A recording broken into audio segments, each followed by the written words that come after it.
பலத்த மழையில் நடைபாதையில் ஸ்லாபுகள் சேதமடைந்ததை தொடர்ந்து மூணார் லட்சம் நகருக்கு செல்லும் பயணமும் சிரமமாக மாறியுள்ளது. 30 வீடுகளுக்கு செல்லும் ஒரே பாதையில் இருந்த ஸ்லாபுகள் சேதமடைந்துள்ளன.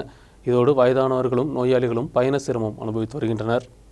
பலத்த மழையை தொடர்ந்து நடைபாதையில் ஸ்லாபுகள் சேதமடைந்ததோடு மூணார் லட்சம் காலனிக்கான பயண சிரமம் அதிகரித்துள்ளது. 30 வீட்டிலுள்ளவர்கள் நம்பியுள்ள ஒரே பாதையில் இருந்த ஸ்லாபுகள் கடந்த தினம் சேதமடைந்தது. இதோடு வயதானவர்களும் நோயாளிகளும் குழந்தைகளும் உட்பட சிரமம் அனுபவித்து வருகின்றனர். இதில் 7 லட்ச ரூபா பண்டு பத்தாது. இந்த சம்மர்ஷன பித்தியும் இந்த நடைபாதையும் பூர்ணமாக வேலை செய்கிறா இருந்தால் ஏகதேசம் ஒரு 20 லட்ச ரூபாக்குள்ளே தான் இருந்தால் மட்டும்தான் அந்த ப்ராஜெக்டை எடுத்து வேலை செய்ய முடியும்னு சொல்லி ஏஐ ரிப்போர்ட் எழுதி வச்சுருக்காரு. அதனுடைய அடிஸ்தானமாக ஷேர் கிடைக்குன்னு சொல்லி நம்ம உங்களை ஜில்லா பஞ்சாயத்து மெம்பருக்கும் லோக்கு மெம்பருக்கும் நம்ம சொல்லியிருக்கோம். எனவே உடனடியாக லோக்கு பஞ்சாயத்தும் ஜில்லா பஞ்சாயத்தும் முன்வந்து இந்த பண்டு அனுபவித்து உடனடியாக இந்த வேலையை தொடங்குவதற்கான முன்வர வேண்டும். அப்படின்னா தான் இங்குள்ள குடும்பங்களுக்கு நடந்து செல்ல முடியும். வேற பாதை ஒன்றும் இல்லை, இந்த ஒரே பாதை தான் 30 குடும்பம். நடைபாதை இல்லாமலானதோடு நீண்ட தூரம் சுற்றிதான் இங்கு வசிப்பவர்கள் முக்கிய சாலைக்கு வருகின்றனர். போறது வந்து தற்காலிகம்னா ஃபர்ஸ்ட் நடக்கிறது தற்காலிகம். இதோட இது 4வது தடவை ஆயிடுச்சு. 4வது தடவையும் போட்டால் இது போடுற லெவலுக்கு ஒன்றுமே இல்லை. வந்து அகலமாக இருந்துச்சு பாதை, அதில் மண்ணு மூட போடும்போது ஓகே.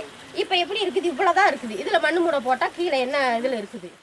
வயசானவங்க முந்தானத்து 8 மணிக்கு வந்துட்டு கீழே விழுந்துட்டாங்க.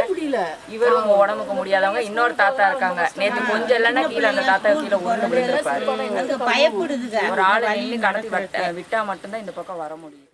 நடைபாதை கடந்து செல்லும் மண் திண்டும் இடிந்து ஆபத்தாக மாறியுள்ளது. மண் திண்டு கூடுதல் கீழே விழுந்தால் அருகில் வசிப்பவர்களின் வீடும் சேதமடையும். பிரச்சனையில் உடனடியாக நடவடிக்கை எடுக்க வேண்டும் என்றும் കേട്ടുകൊണ്ടുള്ളனர். ഇത് ഇടിഞ്ഞത് കഴിഞ്ഞ 30-ാം തീയതിയാണ്. വളരെ സൗണ്ടോടെ വെളുപ്പിന് 5 മണിക്കാണ് ഇടിഞ്ഞത്.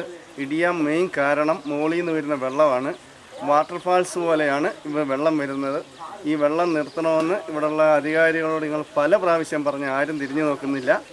അതുകൊണ്ട് ഇവിടെ ധാരാളം രോഗികളുമൊക്കെ ഉണ്ട്. ഇതിലെ നടക്കാൻ പറ്റുന്നില്ല. വളരെ ബുദ്ധിമുട്ടാണ്. ഇനി ഇതെല്ലാം കൂടെ ഇപ്പോൾ ഇടിഞ്ഞു വീഴും എന്നറിയാൻ പറ്റത്തില്ല. അതുകൊണ്ട് ഇതൊന്ന് കെട്ടിത്തന്ന് ഞങ്ങളെ സഹായിക്കണമെന്ന് കൈകൂപ്പി അപേക്ഷിക്കുകയാണ്. மூணார் லட்சம் நகரில் இந்த மழைக்காலத்தில் ஏற்பட்ட மண் சரிவில் ஒருவர் மரணமடைந்த சம்பவமும் குறிப்பிடத்தக்கது. News bureau, Munnar.